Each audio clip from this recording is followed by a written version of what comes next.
Neat. As I traveled, I went to Virginia, and it was funny. We flew in, and this is when I was with the power team, and we flew in, and 22 little churches brought us out there. We were out in nowhere land. It was real funny, and none of the churches were big enough to hold the crusade that we were going to be on. And so one of the high schools, they built a big stage for us at the high school in the gymnasium. And while we were there, we would be there Wednesday through Sunday. And every night we would have a big crusade, and we'd tear everything up, and we would preach and pastor to people and do a lot of evangelism. Well, Wednesday when we got there, as we were setting up the stage, and a couple came in, and the gentleman, he was on a cane, and she was on a walker, and you could hear it because it was coming across the gym floor. And they sat far in the back, and afterwards, all the kids loved to come and talk to us, and we signed autographs and all that stuff, so I never could get back there to talk to them. Thursday night they came. Friday night they came. Saturday night they came. Sunday night they came. And I was so blessed to be able to speak that night, because we all take turns each night. And I made a challenge, and it's the hardest challenge so many people can take, is to step out of the audience and come forward to be saved. It's the biggest step of anybody's life. But it's always the hardest step, because people are afraid that people are going to make fun of them, or they're going to do something. Well, we started praying about it, and all of a sudden we heard this, and it was this wife and her husband coming up, and I could hear, because it's dark and there was lights on us, and I could hear, the lady's walker coming across that gym floor, and it was amazing. They came up. And afterwards, I got to go down and speak to them. And the gentleman was 82, and the wife was 76. And their whole life, they never knew Christ. And as I talked to him afterwards, the husband, he goes, "Well, I just came to see you big old boys tear things up. I never really thought about anything like that. We just never saw big guys like you." And to be able to have something like that for them to come, but then to be able to be blessed and see that they made that big step in boldness to come out and to get uncomfortable at that age was just, it was fascinating. It's probably one of the biggest gifts God has ever given me in my life. But to be able to know that now I'm going to see them again and that they're making an impact, it was amazing. And so my kind of story goes like this. I grew up going to a Episcopal elementary school. I went to a Catholic high school. My parents were Methodists. And so I grew up with God all around me. But I never really opened the door for Him. Every time He would knock, I'd close the door, and I said, "No, I have too many things to do."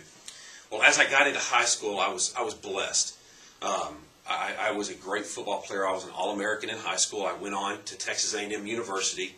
I triple majored there. But while I was playing football, I cracked a vertebrae in my neck.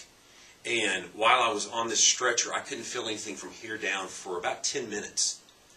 And you would think after something like that happened, I would open that door and let God come into my life. And I just didn't. I actually went the opposite direction. And I tell everybody, God kind of looked down on me and said, "Okay, Jason, if you want to run, man, go take off."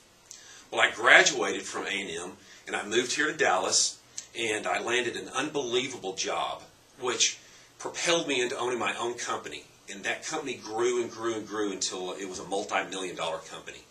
I had the custom house on the golf course. I had 4 cars in the garage. I went to all the parties that the world said I needed to go to. I had friends all over the place, and we did whatever we wanted to do. And I was 26 at the time and had more money than I knew what to do with. But it was funny. At the end of it, every night, I would drive into the garage, close the garage door, walk in, no one was there, and I'd sit on the edge of the bed, and there was something in me I just couldn't feel. I mean, there was a hole in me about the size of a Grand Canyon. And no matter what I bought or what I did or the things I did, I never could fill that up. Well, I had a call one afternoon from my attorneys, and in a 10-minute phone conversation, I lost everything. I lost the company, I lost my house, I lost the cars. I had 43 employees that I paid out of my own pocket. My corporate accounts got frozen.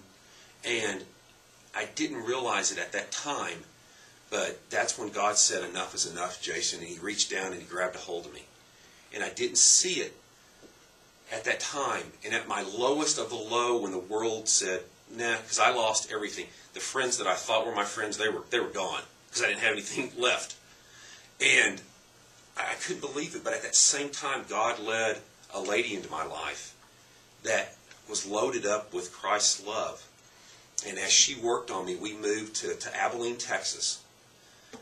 I got a job out there, and God led a pastor into my life, and I ran radio stations out there. And he started doing commercials, and we got to be really good friends. And he invited us to church, and we started going to church. And in the third row on Sunday at 9:15 a.m., I made the best decision of my life. I stood up, and man, I was nervous. I was afraid people were going to make fun of me. But I just knew it was something. I came up and I gave my life to Christ.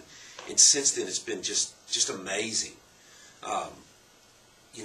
He brought me back to Dallas. He has taken care of us financially. But the biggest thing is he's given me 4 kids. He's allowed me to have a ministry now that I can go out and talk to men and to women and to youth.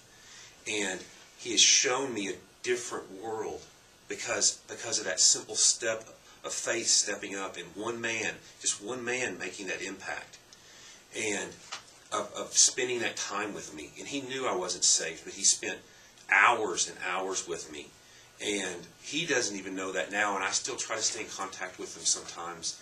But because of his faithfulness of trying to mentor me and move me along, it allowed me to step up and be able to see the blessings that God wants to give. And I look back over time, and as I laid in that ambulance in college after I got hurt, I knew God was right there, because they don't understand why I could still move. And then they said, yeah, you'll be able to walk again, but I don't know if you'll be able to do anything. Well, here I am. I've competed in powerlifting meets. I've done World Strongman contests where we pick the big boulders up. I've been able to use my strength that he's blessed me with to go out and talk to kids and to adults about this. And so I urge you guys to really take that to heart and write your testimony.